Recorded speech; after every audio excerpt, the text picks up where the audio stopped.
Ladies and gentlemen, boys and girls, people of all fandoms, welcome to the Ferret and Raccoon podcast, episode 151. I am your one and only host on this podcast, the Angry Raccoon, bringing you the first of 3 podcasts in October 2020. We finally made it to October, the spooky month as I call it, and I'm sure as many other people call it. I am so happy to finally be in October. I absolutely hated September. You probably couldn't tell, but it was not too great for me in my personal life. But October's here and things are obviously going to get a bit scarier, going to get colder, darker, and hopefully better in terms of people's lives and generally just how the flow of the world works. But I'm here with this podcast on my own for this most part, and this is probably one of the biggest ones I've done on my own in a long time, so strap yourself in, guys. But I guess I'll go over what I did over the last 2 weeks, and for the most part, it was mainly getting things, and I'm sure some of you who regularly listen are probably sick of me saying, oh, getting things done and organized, but I pretty much got almost everything done in terms of like personally organizing things on external hard drives and files and all that kind of stuff. It's pretty much done, mind you. There's a few things still need to be done, but they are much bigger things, but for the most part, I'm pretty much caught up.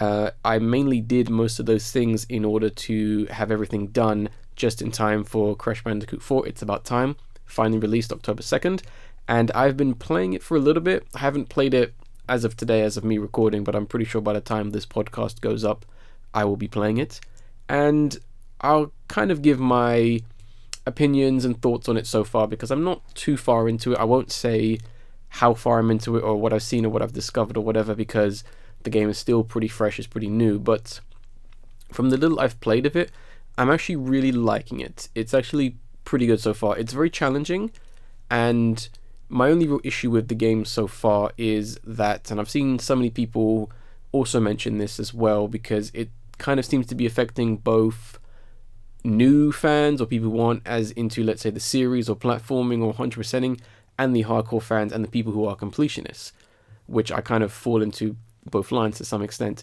And that seems to be the fact that they are hiding the crates in which you break in Crash, is what he's known for, in order to get a 100% run. They're hiding some of them just a bit too well, which is kind of getting on my nerves and getting on a lot of people's nerves, because you're spending next to 8 to 15 minutes doing a level, and you're specifically trying to find every single box without looking it up, because I'm trying to do this playthrough without looking anything up, which is obviously a pretty difficult task. And you're getting to the level and you're always missing like 1 or 2, and you're racking your brains trying to figure out where is this missing crate, and then unfortunately you go and look it up and you find out it's in probably one of the stupidest, dumbest places ever. And it's really annoying that almost every level is like that. The main issue I have with it is that they're hidden in places that you don't know you can go to, and there's absolutely no hint or indication that anything is even there, which is quite a shame, because in the original 3 games, a lot of the time you would find said hidden crates or certain items because there were visual indicators that something might be there. In this game, there isn't. It's just, well, the way I kind of see it, it's just developers going, yeah, you'll never find this, good luck. And unfortunately, a lot of the time, people or I find myself, I'll just end up killing myself, jumping off the platform going, can I jump here? Can I jump there? And pretty much 98% of the time, there's never anything there. It's always boxes hidden in like the geometry or in the darkness or in places that you can't see. Literally, literally only the developers know where these boxes are. And it's really stupid, and it's really annoying, and it's really putting a damper on the game, because I want to 100% it, because I would like to. I'm one of those people who likes to get everything. If there's stuff to get, I want to get it all. And this is really annoying me and annoying a lot of people, because it just seems a bit needless. It just seems almost like forced difficulty, because some of the levels are hard enough as it is, without just to beat, without hiding things in places that you wouldn't see. Like, for example, without spoiling too much, there is one level in which there is a hidden wall that's off the view, and when you go behind the wall, you can't see yourself, and there is no controller feedback as to whether you're hitting something or not. So naturally, you go behind there and you go, oh, there must be something hidden here. So you spin, you jump, you basically feel around the whole area. You can't find nothing. But if you use the certain master power, that's the only way you can get what's hidden there. So naturally, if you didn't instinctively know to use the master ability, you wouldn't think there's anything there, which I think is kind of stupid. And there's lots of crates that just placed in the darkness and placed in really bizarre points where it doesn't even seem possible. It's the only downside of the game so far. I think they went a bit too far, or went in the wrong intentions of trying to make the game difficult. Because like I said, some of the levels are hard enough as they are, but it's bad enough that they're then hiding stuff in weird places. And some of the boxes you have to get in this game is ridiculous. Like, it starts off very slow where it's like, oh, you need like 150, 130. Not even like towards the end of the game, you need to find 500 boxes. And it's incredibly upsetting, and I've seen it, people made jokes about it. It's incredibly upsetting and frustrating to get to the very end, spend almost 25 minutes on a whole level finding everything, just to discover you missed one box that was in a spot that you wouldn't ever think to look for because it's hidden in darkness. Really annoying, but overall the game is fantastic. That's the only downside. It's the only thing that's holding this game from being, I don't know, let's say like a perfect score for the most part. And a few control issues I've encountered where the mask's abilities just don't work. There's one mask where I do not trust it whatsoever. It often enough gets me killed more than anything, which is quite frustrating when I'm trying to do the game without getting killed. But if you're interested in that, I'd recommend it. I wouldn't recommend this game to children. Children are going to give up because it's just a bit too frustrating.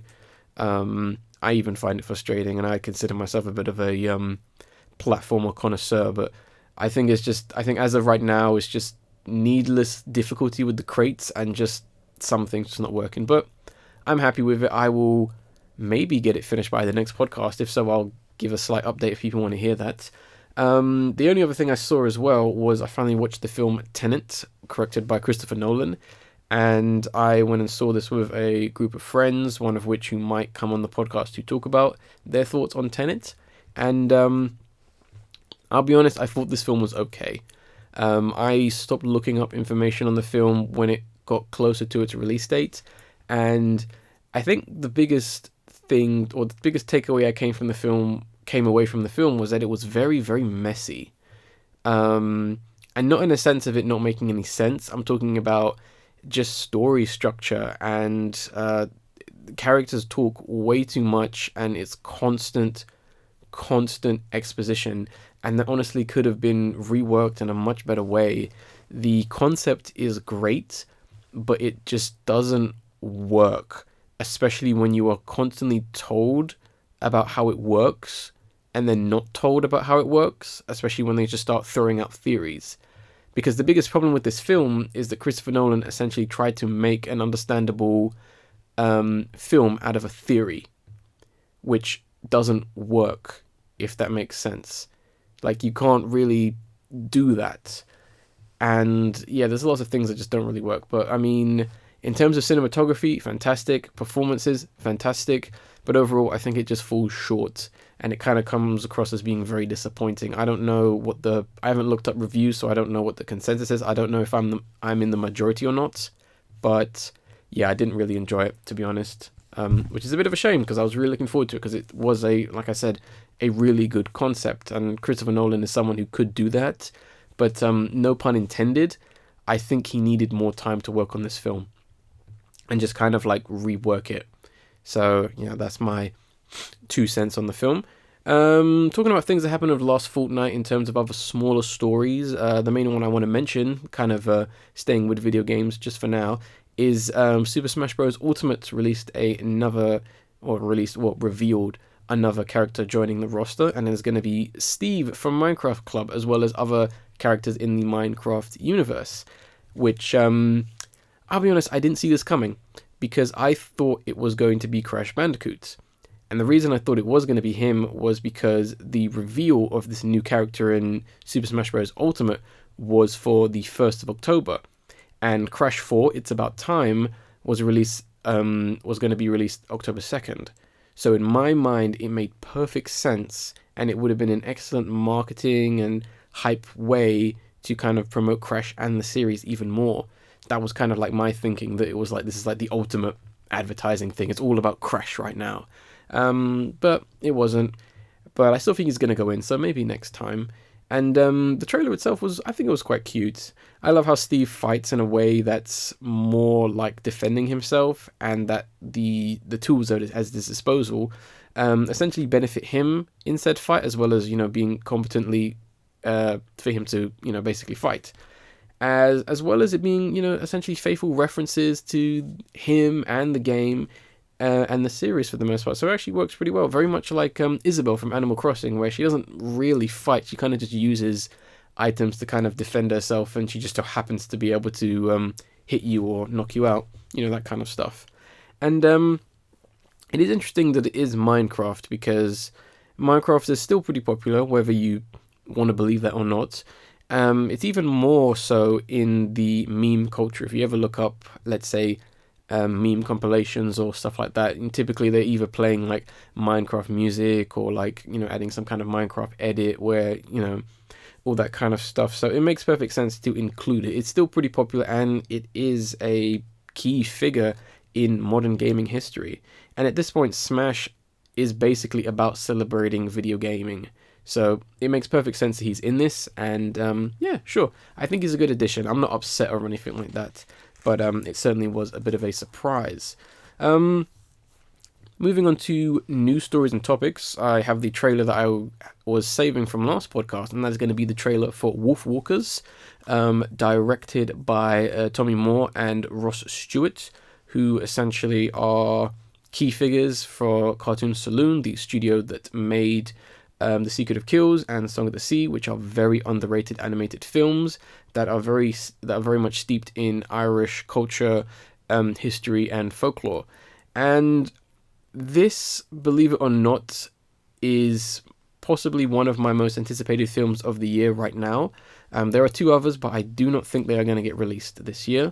And as annoying as it is that it's locked behind Apple TV, I guess it is kind of good that at least it means that it means that it's going to be getting some attention thanks to Apple being such a big name. But there is a silver lining though, because I know lots of people don't really want to, fork out for a subscription just to watch one film or that one show that they think looks interesting, which is also the reason why I waited until now to talk about it, because I was waiting for this information to hopefully be dropped, and luckily it did. The film is going to be released in theaters in certain places, in certain areas, and countries, I should say, more accurately. So, for example, in America, G-Kids are going to be releasing it in theaters. In Ireland and England, Wildcard are going to be releasing it via BFI and some other film festival showings. I'm going to put a link in the description and the download link to places and the names of every other places. It's not going to be a worldwide thing, it's selected places, so hopefully if you really want to watch this film, you can. If not, I believe it's going to be released on Apple TV 30th of October, so it's pretty close, but I would rather not create an Apple TV account just to watch one film, so there's that. But in terms of the film itself, the film looks beautiful, and it has this great folk tale story book look to it, and the character designs are wonderful. They kind of work so well in the world that kind of has this almost hand-drawn style where you can actually see like pencil markings and all that kind of stuff.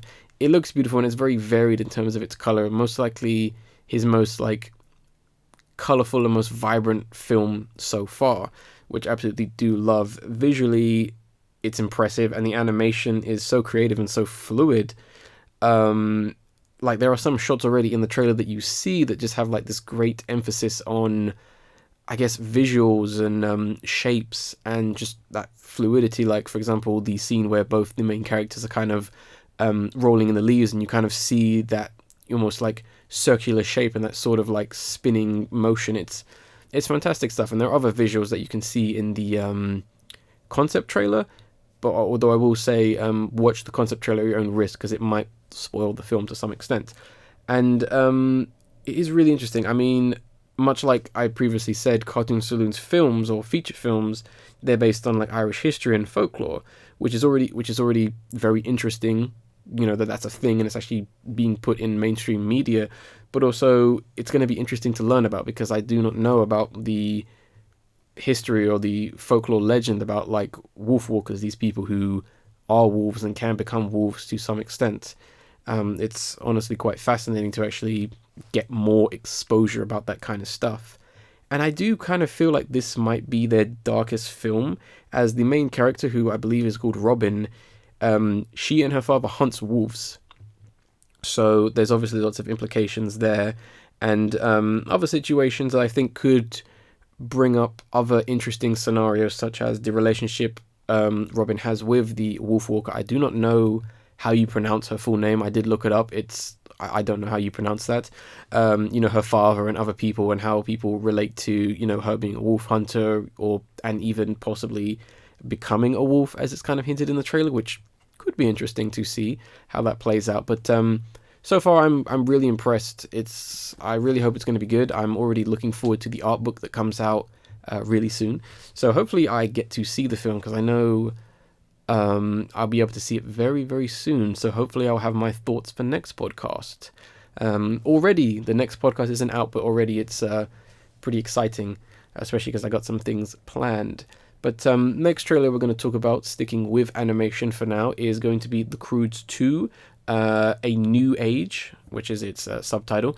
The first film is really underrated, and I would recommend it. Plus Nicolas Cage is in it, so hopefully that should be enough to get more people to watch it. But I'm happy that there's going to be a sequel, because there is still a lot they can do with its like creative and vibrant world. This kind of cross between prehistoric yet colorful, futuristic-y kind of thing. But I'll be honest, I'm not really feeling this one.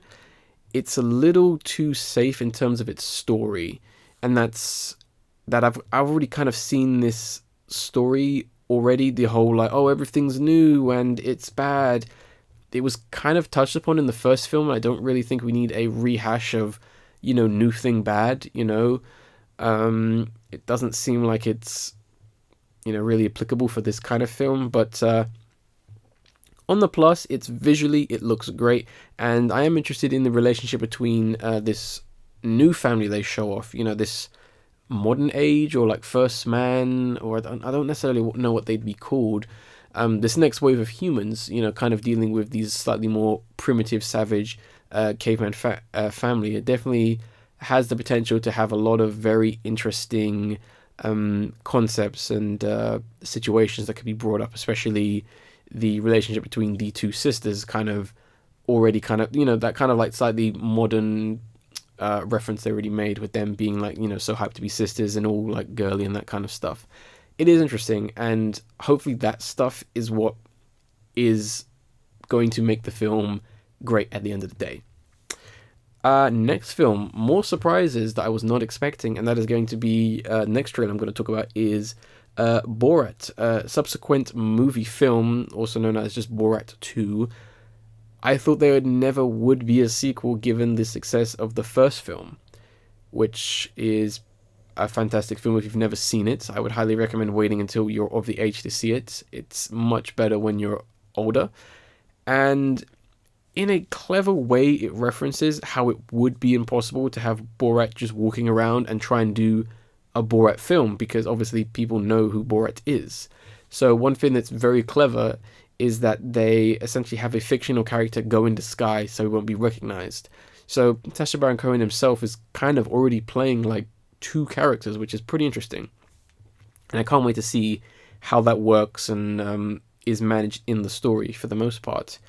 And I was super surprised as well to see that it was filmed this year, which may technically be perfect timing given the kinds of things that they may do. I do honestly wonder if it's going to be one of those kinds of like, you know, shoot the rodeo kind of situations where it's like, this thing so happens to be happening, let's go and add this into the film, and whether it's even going to work, whether it's going to feel like tacked on compared to the slightly more core story they have, which is dealing with Borat and his daughter now all of a sudden. And it is kind of interesting to see, Sacha Baron Cohen, the cast, crew, or Borat more accurately, kind of commenting on like COVID-19 and some other interesting subjects like abortion as well as like politics. The latter are kind of the things that I'm least interested in. I'm not a political person and I never really care about that kind of stuff, but we'll see how much of it is in the film. And to be honest, I'm more interested to see how exactly it was made slash filmed. It must have been hard taking into account, just how famous Borat is as a character, kind of making it feel real, somewhat 14 years later, whether that's even possible. And obviously keeping in consideration like social distancing. I do wonder if stuff like that regarding COVID-19 will be referenced and commented on more than just that whole scene where he's in the house trying to literally kill the virus. So it is very interesting to see. It is going to be a very interesting film regardless of whether it's bad or good, because this is like one of the first films Sacha Baron Cohen has kind of done as a sequel, because he's very much a kind of actor where it's like his characters, they're very much one and done to some extent. I mean, for example, we haven't seen characters like Ali G or Bruno because he's very much, done with that. That's done. That's a one and done kind of thing, which is where I give him a lot of props. But I think it's time to actually start delving into Halloween in October and actually talk about something that I guess was meant to be spooky. And I got two coincidental film trailers to talk about here, which kind of fall into a lot of similarities, and you'll see what I mean with the first film, and that's going to be The Craft Legacy. Legacy being one of the most overused, bland, and generic subnames for films and games of all times, which is just, it's just so stupid. But we've got I don't even know what this film is, because I haven't seen the original Craft film, but I'm already confused. Like, is this a sequel or a remake? That is a question I don't even think the creators know, because it's annoyingly referencing the original, but then deviating from the original as far as I can see, or from far as what I've read without spoiling the original for myself. It just comes across as a massive mess. And the only interesting thing, which I don't know if it's in the original film, so please do correct me if I'm wrong, is if they're going to handle like the whole situation of like women's bodies like changing and like kind of going into adulthood and making parallels to that with witchcraft. If that's handled well or interestingly enough, that could be the only saving grace, but I highly doubt they're going to focus on that. And I was immediately reminded of the film series Ginger Snaps, which kind of does that kind of thing, which I talked about, but I don't really want to spoil that film for anyone. But look up the film Ginger Snaps if you're interested in paranormal and women, I guess. I don't really know how to categorize it. And everything else in this trailer, in my opinion, is just trash, especially the CGI. There is too much of it, and it's really laughable at points, like laughably bad. No one was asking for a remake at the end of the day. I don't really know why they're doing this. It looks even cheaper than normal for a Blumhouse film. I don't really understand the intent of this film, which is just so bizarre. And it gets even bizarrer because we have the next trailer, which has so many similarities, not only because it is a remake, not only is it technically a horror film or a scary film or whatever you want to call it, but it also follows Witches, also coming out this year, and is just as bad as the previous trailer, and that is going to be the 2020 remake of Ronaldo's The Witches. I will give this film 2 bits of credit. Octavia Spencer is perfect casting as the grandmother, as well as Chris Rock narrating. Those are the only things that I think are good or that I like about this trailer. It's dull compared to the first film and the original book, which I have read. So this film just comes across as so watered down and weak. Anne Hathaway's performance is way too campy to be enjoyable in any realm. I understand she's meant to be, she's the High Witch. She's meant to be this sort of extravagant, over-the-top villain. but it's just too much. It's not likable, it's not great, she's just foaming it in, it's just stupid. And they're relying on CGI way too much, and it just looks so cartoony and bad as of right now. I mean, I'm not saying they should train mice. I understand that maybe they want to expand on the whole idea that, I mean, spoilers, the main character turns into a mouse, and so does so many other children. But there's no practical effects here. Like, this could be handled a little bit better for the most part. I mean, why not deviate and have him turn into like a mutated rat human thing and actually use practical effects? Because the original film used practical effects and they looked great, and they still look great to this day, despite the film, I'm sorry I'm going to say this, isn't that good. But yeah, it just comes across as so weak compared to the original film, and it's yet again another remake that no one was asking for. And I doubt there will be anything actually frightening for children, because for whatever reason in cinema as of now, you can't challenge children anymore.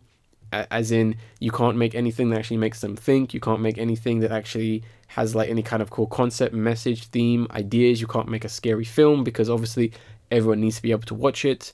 You know, got to water down every horror film, which is just a shame, because Ronaldo's The Witches, I think, is a very underrated story. The original story is actually quite frightening, even because I remember when I read it, I was maybe about 12, 14 or so, maybe younger.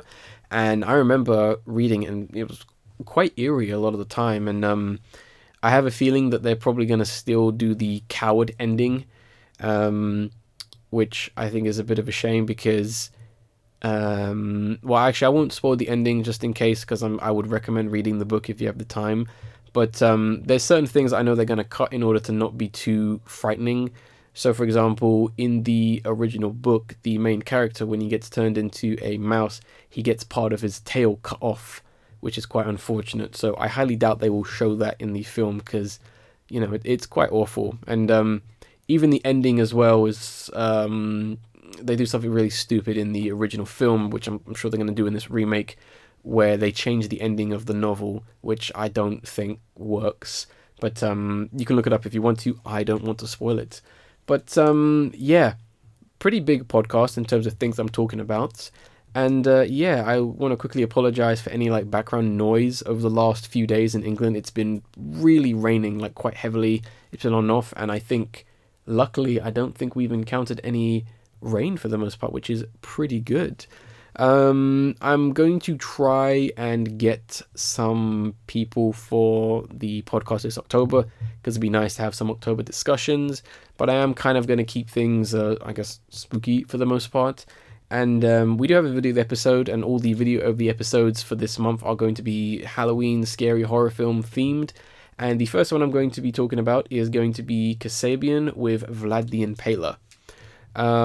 Really funny, really well made music video. I won't spoil who's in it. I would imagine enough people know who's in it as soon as they see them. But also look up the director who directed this music video, because they're pretty awesome too. And I won't say too much. Hopefully enjoy the video and hopefully get into the spirit of October and Halloween and, you know, all things dark and whatever. But I guess I'll end this podcast like I always do by saying I was the Angry Raccoon, and I will see you on the next podcast.